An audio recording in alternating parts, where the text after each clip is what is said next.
Microsoft is hiring, ransomware groups are filing complaints, and there's an open AI vulnerability that can lead to attacks? Sounds like a Tuesday to me. All that and more on today's episode of MSP Dispatch.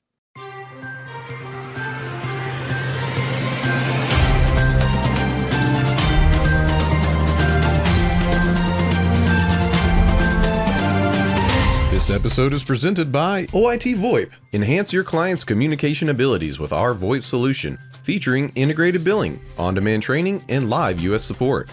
Collaborate seamlessly with Microsoft Teams integration and put your entire phone system in your pocket with Mobile X. Improve your offerings and increase profitability with reliable service for 1/10 of the average MSP acquisition cost. To learn more, visit oit.co or dial 844-CALL-OIT. Hey everyone, welcome to the November 21st episode of MSP Dispatch, your source for news, community events, and commentary in the MSP channel. I'm Matthew Francis Fox, and today I'm here with my lovely co-host, Tony Francisco. He's actually in this direction. We got to mirror things. Tony, how are you doing today in this week before Thanksgiving gets started? Hold on, let us gingerly touch our fingertips. Bing! Everything is going great. I just started my diet a few days prior to Thanksgiving, and then I said, why am I doing this? Might as well just wait until Thanksgiving, which basically was a way to, I am the master at self-sabotage, and that was my way of doing it. So yeah, no diet. But I did go an entire week without caffeine, had my first sip of caffeine this morning, and I'm like, blah, blah, blah, blah, blah, blah, blah. That moment it hits your lips. Oh my gosh! I've deconstructed the genetic, the DNA construct of like every species out there, just because while I'm on conference. You have that sip of coffee, and it's like that moment where Neo learns kung fu in the Matrix. He's just like, I know kung fu. I see the code. Yes, I see all the code. Oh my gosh! You know what we need to see though? News. We need to see the news. Let's do it. Sounds good.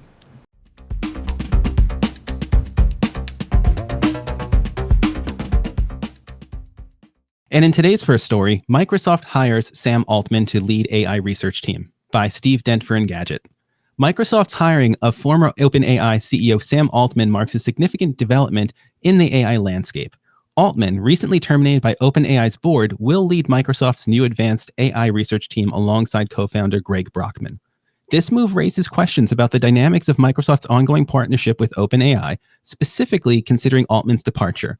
While Altman had been negotiating to return as OpenAI CEO, the talk failed, leading to his acceptance of the position offered by Microsoft's CEO. Furthermore, navigating complex corporate structure and investments, such as Microsoft's $13 billion investment and 49% stake in OpenAI's for-profit segment, adds another layer of complexity to this unfolding narrative. As Microsoft establishes its independent AI research team under the guidance of former AI CEO Sam Altman, uncertainties persist regarding the partnership's dynamics and the potential impact on widely used products such as ChatGPT. That's quite the story, and it's a story that's going to continue to evolve over time. So I don't want us to look too far into the future, shake the magic 8-ball. But Tony, what are you thinking as you read this and as you see it unfold in the news over the past couple of days? This is insane. All of this is insane. So I've been keeping up with this story outside of this, and we have 507 of the 700 employees at OpenAI wrote a letter to the board saying, "Step down, go away." 507 out of 700 wrote a letter because of Sam Altman's. Not to interrupt you, but I think for the audience's mind, 5/7 of the employees. That's too much math. But just the fact you have 500 people writing a letter, that's impressive. And what I'd like to know is, what did the other 193 people, what did they say? That's the story I'd really love to hear. But the fact that he was such a good leader that that percentage of his employee base said, board, step down. B, Microsoft said, you know what, done with this. We're going to bring you on. C, CEO of Microsoft said, this is a once in a lifetime employee to have. And they snatched him up just like that. That says everything, which goes to the fundamental question everybody is asking. what happened? What caused this to What's the occur? catalyst? And traditionally, with our organizations of this size and this growth, money means everything. Money is going to be everything. So, was there a morality issue with charging money for what he didn't deem to be an appropriate charge?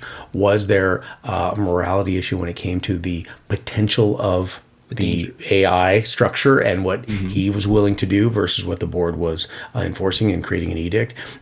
Was there a morality regarding the payment that he was receiving or money that was being spent that he was crossing lines? No one knows, but that's just the gradients of morality. What if there's something outside of all of the above and no one has said a word about it? That's what I'm wondering. What are your thoughts on this? I think that there's a whole lot more for us to learn about the story. I think that the entire time I was reading it, and I realize this doesn't exactly contribute to what we're talking here, but I couldn't help imagine the CEO of Microsoft kind of being on his phone like, hold on a second. Guys, we already have a near controlling stake in this company, 49%. We're 2% away, and we just hired the CEO. We're good. Someone go order some tacos. Like, the conversation that went there, it just, in my mind, would have been just so ridiculous and such an amazing win for Microsoft that I'm surprised it's being portrayed in the news as it is. I think that seeing such a much more direct understanding of cause and effect here would be helpful to not just the AI community and everyone working on that, but everyone in technology and everyone that's looking at the story wondering what the heck is happening next. I'm just happy he went to Microsoft and not Skynet. That's it. That is so cute that you think the two are not the same. We should probably get into the next story.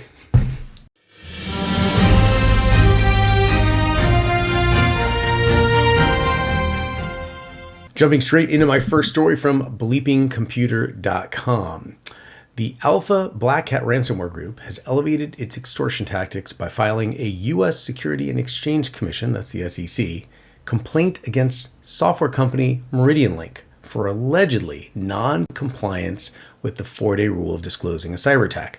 This move by the ransomware gang introduces new dimensions in tactics, emphasizing compliance and reporting concerns. The hackers' SEC complaint marks a notable development highlighting the evolving landscape of ransomware strategies and the incorporation of regulatory pressure in their extortion methods. In response, MeridianLink is actively assessing potential impacts on customer data and ensuring minimal business disruption. Matt, this is where we unpack this just for a moment. And what I would like you to do is I would like you to catch me while I'm doing something wrong, and then I will sue you. This is one of those scenarios where, hey, somebody is stopping a robbery, because we've heard these stories before, and somebody, they're literally a robbery, and somebody with a car pins the person against the wall. The person who committed the robbery, who gets pinned against the wall, sues the driver and wins.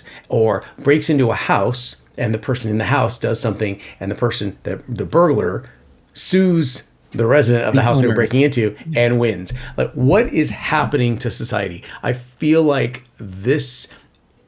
we have reached the common sense barrier. And is AI going to resolve this? Is Sam Altman at Microsoft, are they going to, the story we just talked about, is he going to jump in and say, hey, listen, we got to do something about this. This is absolutely ridiculous. So you have the ransomware groups hacking stuff and then suing us for trying to stop them. What are your thoughts? I got two thoughts. One, this is not an AI issue. This is a human behavior issue. Humans are incredibly skilled at it. You know what? We're going to have some dolphins on the show today. Humans excel in each other over. It is something we are incredibly good at doing. Open up any history book or anything, and you're going to see countless examples of it. And that's exactly what's going on here. It's not a good thing, but I'm going to say something, guys. Alpha/BlackCat, this is me shaking your hand, because you just put people between a rock and a hard place in the most amazing way possible. You are saying your security sucks. We got in, we breached your systems, we've exfiltrated your data, and just for that extra kick in the uprights, we're going to report you have security. You. That's exactly what this is, and I'm not going to be nice about it, because quite frankly, they're geniuses. This is a way to put the spotlight on serious issues that this is, for all intents and purposes, and for those of you out there listening, what we're seeing right now is essentially an attack surface that can be exploited. And in the software world, we all know when there's a blatant surface area that can be exploited, it's going to be exploited. Congratulations. We just highlighted a surface area that can be exploited, and it's being exploited, and it's part of our legal processes. And the bad guys can use it because they're just people. And following the rules. They're following the rules. And this makes me mad. There's a core belief that I have that everyone just says, hey, do what's right. Well, congratulations. They're playing by the rules. They're doing what's wrong, and they're playing by the rules, and they could win. So I wonder what changes are going to be needed to accommodate, the systemic repercussions and, how we're going to remediate this. I don't want to talk about it anymore. You're going to get me mad. No, we don't have to. You're going to make me neurotic, and now the cocktail of emotion, my neuroses and my anger get together. I don't know what's going to happen, but you know what we should do? No, we're going to do. I'm going to get you a Jolt Cola because you clearly need the caffeine. And two, I'm going to leave this on one last note. This group is having their cake and eating it too. And it's your cake. It's your cake. We got more news. I think it has something to do with trigger. Go back and trigger my PTSD and talk about vulnerabilities. What's your next story?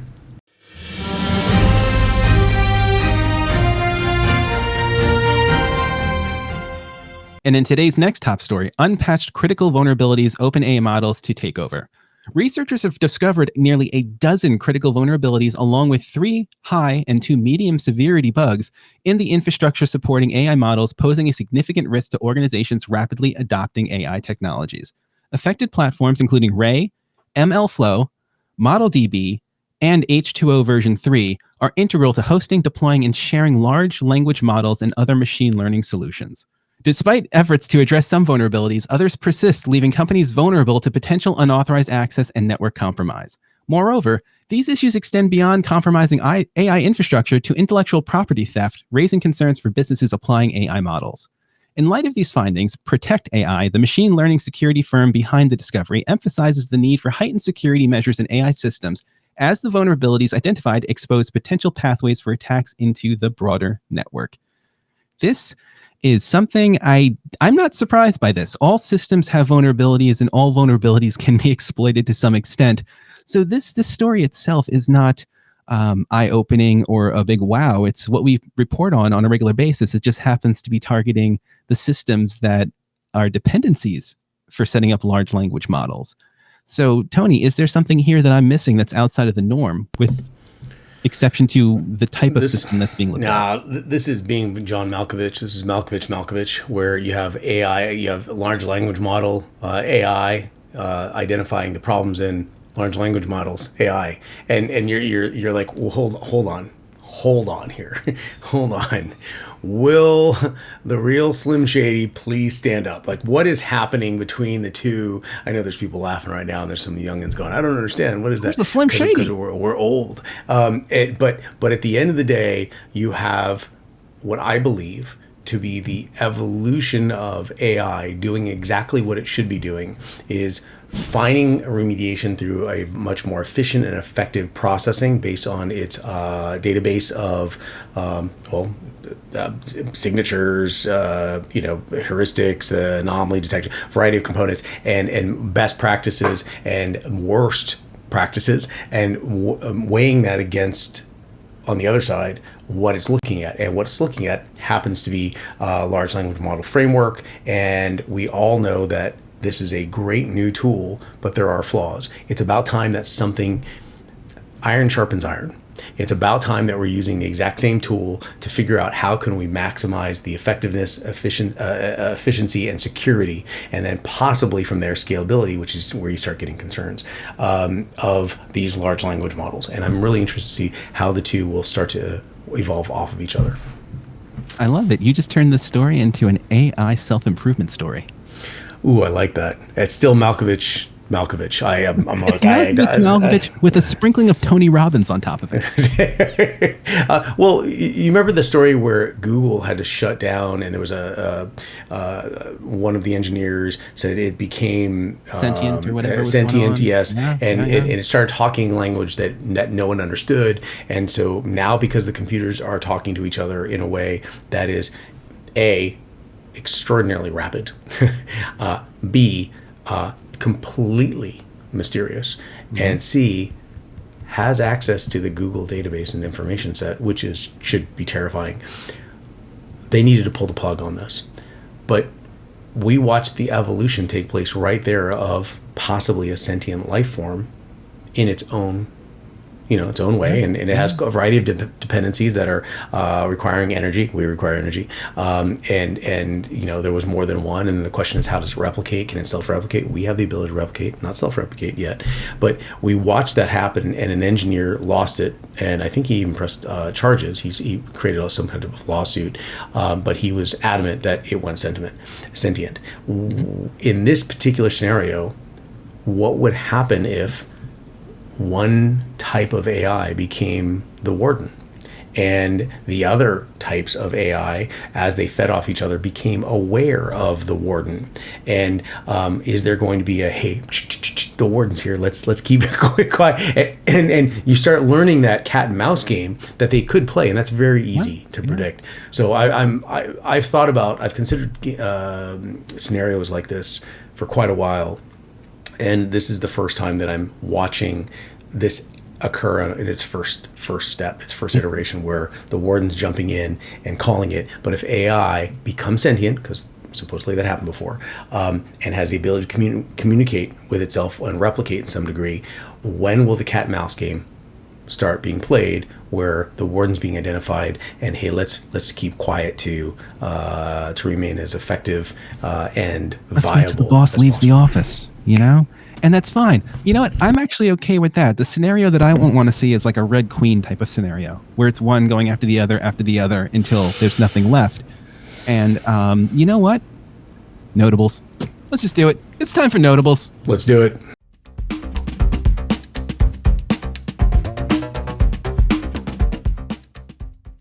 In my first notable mention from bleepingcomputer.com, the U.S. Cybersecurity and Infrastructure Security Agency, that's CISA for all of you out there, has identified 3 actively exploited vulnerabilities, urging swift action. These include a mark of the web security feature bypass on Microsoft Windows, that's CVE 2023-36584, a critical command injection flaw in Sophos web app appliance, that's CVE 2023-1671, and an unspecified vulnerability in Oracle Fusion middleware, that's CVE 2020-2551.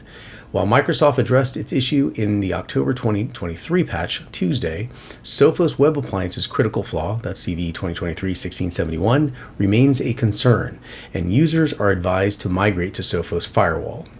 In my next notable mention, from TechCrunch.com, Microsoft's AI-powered chatbot, Copilot, is expanding its reach to Windows 10 in preview with version 22H2. Soon available to Windows Insider participants, this update brings Copilot's capabilities to a broader audience. Users can ask questions and seek suggestions via typing or voice commands by clicking Copilot icon in the taskbar.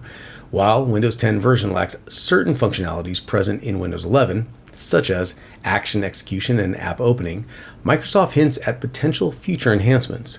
Consequently, the move aims to leverage Windows 10's larger user base, making it more appealing for developers to create Copilot plugins for both Windows versions.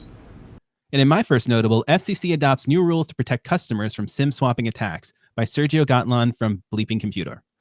The Federal Communications Commission, FCC, has implemented new rules to safeguard customers from SIM swapping attacks and port-out fraud, aiming to prevent criminals from accessing personal data.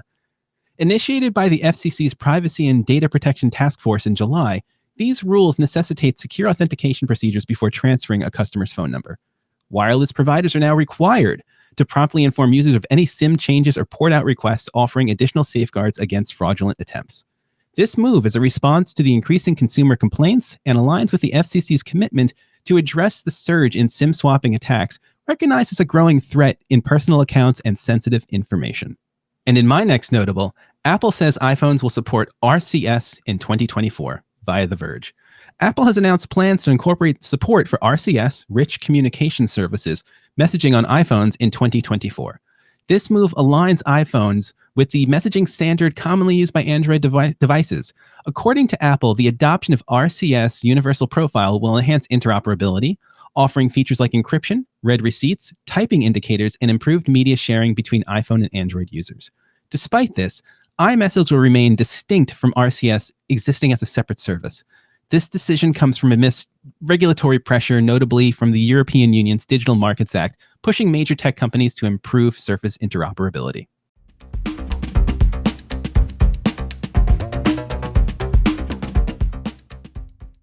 And in today's Resource of the Week, CompTIA announces new Security Plus certification. CompTIA introduces the new Security Plus certification, a globally recognized validation of fundamental skills essential for core security functions and a pathway to a career in IT security. Security Plus is the most widely adopted ISO/ANSI accredited early career cybersecurity certification incorporating practical hands-on questions to assess real-world problem-solving abilities. The latest iteration, SY0-701, covers in-demand skills related to current threats, automation, zero trust, Internet of Things, risk analysis, and more. A link to more information is in the show notes.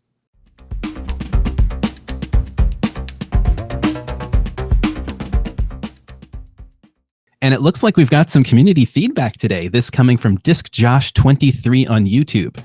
Great episode as always, but I really just want to plug the Discord more. It's one of my favorite Discord communities out there. Join up.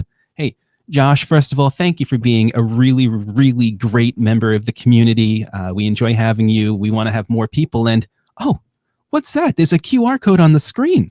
Maybe if you put your cell phone up to that, you'll join our community in a couple of steps. Hope to see you there soon. There are plenty of amazing upcoming events taking place across the community, so let's see what's happening this week. Later today at 1 p.m. Eastern Time, Augment and ScalePad Integration Explained. And then also today at 2 p.m. Eastern Time, CyberWise Employs How to Stay Safe Online presented by Fin Security. And for a very packed Tuesday later on at 4:30 p.m. Eastern Time, MSP Innovation Webinar, IT Policy as a Service presented by Zen Contract. And coming from the MSP Media Network this week we have, in case you missed it, the IT Nation Connect Community Party Tech Bar Vlog is available up on our YouTube channel right now. And then at the end of the day for one more event at 7:30 p.m. Eastern Time, Wins and Losses episode 13. And tomorrow at 10 a.m. Eastern Time, AI Roundup episode 41 to get you caught up on all the open AI and Microsoft drama that's happened this last weekend.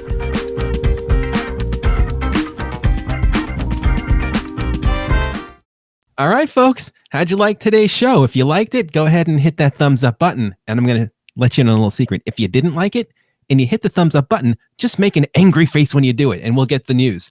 Did you know we also have a Discord where we post stories all week? You can propose your own stories and even vote on which ones we'll cover. And there's a whole lot of activity on there. So please come on in and join the fun. As Ray's friend Rich Banky says, make sure to tell a friend. And I think that's some really great advice. You know what I think? You know what else I think is some good advice?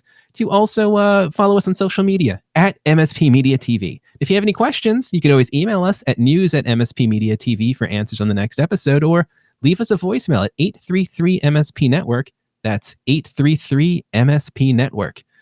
Now, Tony, I think we had a great cross section of different stories today. A lot of security focused items on the plate today, but really interesting stuff to talk about. We've got the open AI drama that's going to be unfolding over the next few days. I'm sure I'm going to be talking about that over turkey later this week because it is Thanksgiving. And of course, we're not going to have an episode at the end of the week because everyone's going to be off enjoying themselves. We're going to have a great message out for everyone. But this is your last appearance for MMN for the week. So what would you like to say to the lovely audience? Listen, I'm already coming in for the landing. I don't have my black shirt on. I know we're going to hear about that in the comments. You are all welcome. Give you something to talk about. Wearing the green shirt and just ready for some turkey. Unfortunately, I can't do my diet, as I mentioned before, because of Thanksgiving. Well, I'm gonna let's end today's episode on some advice that's been given to me over the years, particularly this time of year. Don't count your calories, count your blessings. And I love it. Right. So with that said, Tony, go ahead and land the plane for us. Let's get out of here. Everyone, have an amazing, amazing Thanksgiving for those in the U.S. For those of you not in the U.S., be safe and just remember that everything you had at one point you wished for it. Be safe, everyone. Gobble, gobble, y'all.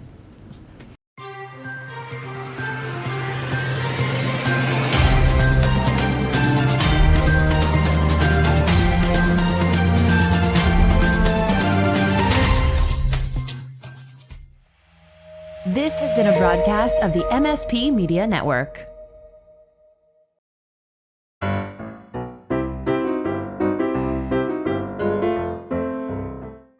And in today's next top story, Unpatched cricket. Wow. Soon to be available on Windows Insider. I'll repeat that.